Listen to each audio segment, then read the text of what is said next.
Kidney racket का बड़ा खुलासा, गरीब के शरीर के अंगों का हो रही खुलेआम खरीद। 10 लाख की ले रहे किडनी 90 लाख में बेची जा रही। क्या पूरे खेल का सिस्टम के नाक के नीचे देखिए एक सनसनीखेज रिपोर्ट। कानपुर में उजागर हुआ है किडनी रैकेट अब एक बड़े संगठित गिरोह की तरफ इशारा कर रहा है। जांच में सामने आया कि गरीब और जरूरतमंद लोगों का पैसे का लालच देकर इस गैर कानूनी धंधे में फंसाया जाता है। पीड़ितों का यह भी कहकर कहा जाता है कि किडनी किसी रिश्तेदार या जरूरतमंद मरीज के लिए ली जा रही, लेकिन हकीकत में उसे किडनी के मोटे मुनाफे के लिए दूसरे लोगों को बेच दिया जाता है। इस पूरे खेल में बिचौलियों से लेकर डॉक्टरों और अस्पताल संचालकों तक की मिलीभगत की आशंका है। पुलिस और स्वास्थ्य विभाग की टीम ने कई जगहों पर छापेमारी की है और कई लोगों को हिरासत में लेकर पूछताछ भी जारी है। सबसे चौंकाने वाली बात यह भी है कि इस बड़े रैकेट का खुलासा सिर्फ 50,000 रुपए के विवाद से हुआ। जब पीड़ित को तय रकम नहीं मिली तो उसने पुलिस में शिकायत कर दी और यहीं से पूरे खुलने के कारोबार की पड़ते खुल गए। अब सवाल यह है क्या इस नेटवर्क की जड़ें सिर्फ कानून पर तक सीमित है कि ये बड़े अंतर्राष्ट्रीय गिरोह भी है। अब सबसे बड़ा सवाल यह कि हमारे अस्पताल में इंसानियत सुरक्षित है या नहीं। के थ्रू आया था हमारे यहाँ।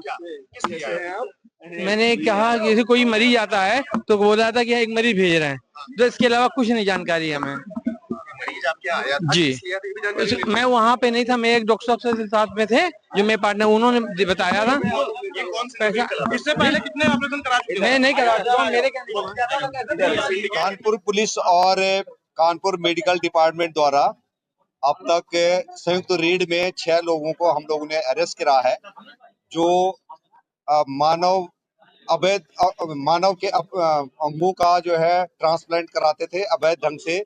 उन लोगों को पकड़ा है। यहाँ पर हॉस्पिटल के मालिक जिनके यहाँ पर ये ट्रांसप्लांट कराया गया था वो आहूजा हॉस्पिटल है। उनके जो ओनर और डॉक्टर दोनों को पकड़ा जा चुका है। जो किंग पिन था वहां पर शिवम अग्रवाल, उसको पकड़ा जा चुका है। और जो डॉक्टर जो करता था वो अभी यहाँ पर उनकी टीम वो जो है फरार है। इसमें जिन ऑपरेशन करने के बाद 2 अन्य हॉस्पिटलों में जो डोनर है और जो रिसिपिएंट है उनको अलग अलग हॉस्पिटलों में भेजा जाता था, वो लिंक हमने ढूंढ लिया और उनके जो ओनर हैं उनको भी अरेस्ट किया जा चुका है। ये घटना इस प्रकार से, एक लड़का आयुष है जो डोनर है, जो MBA का स्टूडेंट है और देहरादून में पढ़ता है, और एक रिसिपिएंट है पारुल तोमर, ये मेरठ की रहने वाली हैं। इनकी 8 साल से किडनी फेलियर का केस चल रहा था और पारुल के संपर्क में डॉक्टर अफजाल आते हैं। जनरली ये जो जहां डायलिसिस होता है उनको अपना टारगेट बनाते हैं और वहां पर पोटेंशियली जो रिसिपिएंट हैं उनके बारे में जानकारी इकट्ठा करते हैं। फिर टेलीग्राम के आधार पे इन्होंने संपर्क करा है और ये आयुष लड़का जो है एक म्यूल अकाउंट को इसने ओपन कर रहा है और ये साइबर से रिलेटेड भी इसका हमें बैकग्राउंड पता लगा है। और इसकी और अफजाल के बीच में आपस में बातचीत होती है और 6 लाख रुपए में किडनी डोनेट करने की बात आती है और इसको पैसे की आवश्यकता थी, तो ये लड़का यहाँ पर आकर के अपने एक किडनी को इसने डोनेट करने के लिए ये वहां पर ऑपरेट करा गया है और रिसिपिएंट भी आती हैं। इसमें जब ज्वाइंट रूप से रेड करा गया है तो ये इसका खुलासा हो चुका है और इससे पहले मार्च में भी एक घटना कर चुकी है।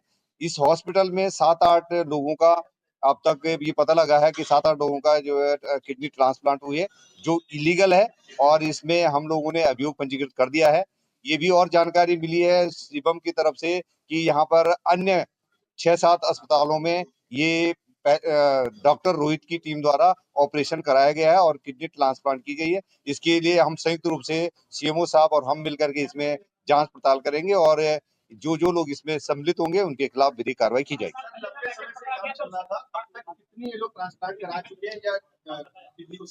ये अभी तक जो शिवम ने बताया है उसने 7-8 केसेस बताए हैं जो आहूजा हॉस्पिटल में, और कानपुर में 40-50 केसेस उसने होना बताया है, जिसमें खास बात एक है कि एक साउथ अफ्रीकन जो है लेडी का भी यहाँ पर ट्रांसप्लांट किया गया है। जनरली जो है रिलेटिव से ही जो है ट्रांसप्लांट जो रिश्तेदार होता है उनके द्वारा ही उनके से ही डोनेट किया जाता है और वो भी एक अधिकृत कमेटी है उसके माध्यम से होता है, परमिशन दी जाती है। और यदि अगर किसी प्राइवेट डोनर होता है, कोई अन्य डोनर होता है तो उसके लिए सरकार की मान्यता की जरूरत होती है और विदेशी के लिए ये पूरे रूप से उसके लिए सरकार की अनुमति की आवश्यकता है। तो इन सब चीज का यहाँ पर वायलेशन किया गया है और इसके विरुद्ध जो है हमने अभियोग पंजीकृत कर दिया है और इनके खिलाफ कार्रवाई की जाएगी।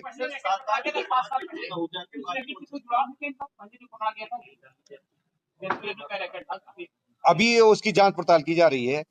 अहुजा के अलावा और कौन से अस्पताल थे, क्योंकि वहां भी हुआ है?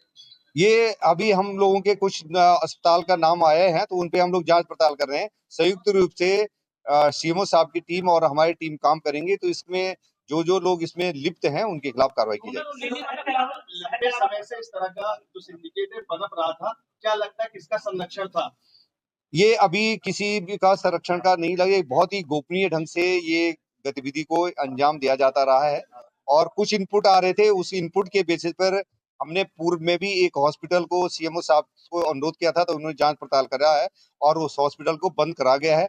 उसी के जो जिनका वो हॉस्पिटल बंद हुआ, उन्हीं लोगों ने फिर अभी 5-6 दिन पहले एक नया हॉस्पिटल चालू कर दिया था और उस पे भी अब कार्रवाई की जाएगी।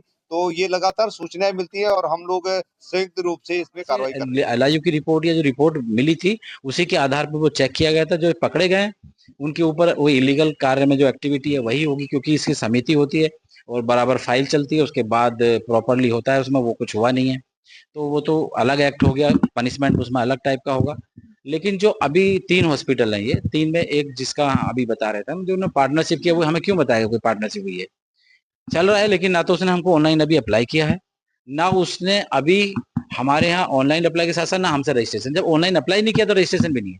पार्टनरशिप की है तो उसको हम कुछ नहीं कह सकते, पार्टनरशिप है कि नहीं है उसकी, उसको तो हम अभी ही बंद करा देंगे आज ही, क्योंकि वो तो सीज होने ही होने हैं जब तक उसकी पेपर एक्टिविटी, जब तक रजिस्ट्रेशन नहीं होगा, जब तक वो चला नहीं सकता। फिलहाल जांच जारी है, लेकिन इस खुलासे ने यह साफ कर दिया है कि जरूरतमंदों की मजबूरी को लेकर किसी तरह मुनाफे के लिए इस्तेमाल किया जाए।